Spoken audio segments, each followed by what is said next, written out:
asalaamaaleykum wa rahmatullahi wa barakaatuhu. ak laa biire de laa bëgg a indi ci Ahmadou Lo mi nga xam ne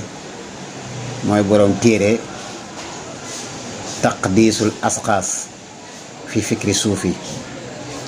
xam naa nag su doon mën naa koo joti wala ñu mën a toog wala ma bind ko mu jot ko kon danaa ko def sirran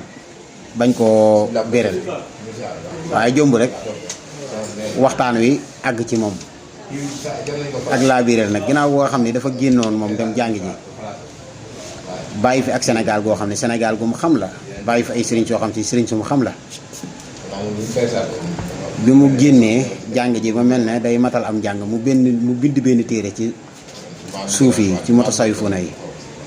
ci anam boo xam si dafa mel ne da ko nettali waaye dund ko, ndax moom dundul fii ci Sénégal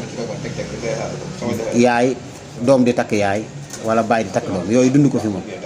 ak yeneen ñaawte fi bare moom xam ne Sénégal dëkku diine la.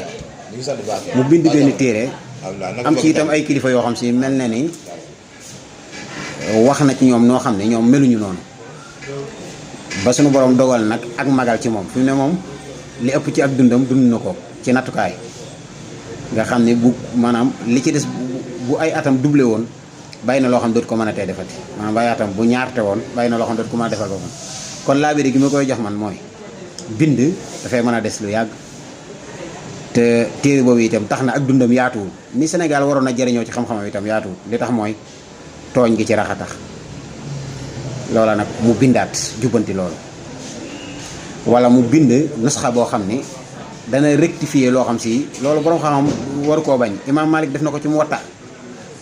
ñëpp ay def di yeesalaat ay téere na yeesalaat téere boobu balaa ak magalam balaa ak màggatam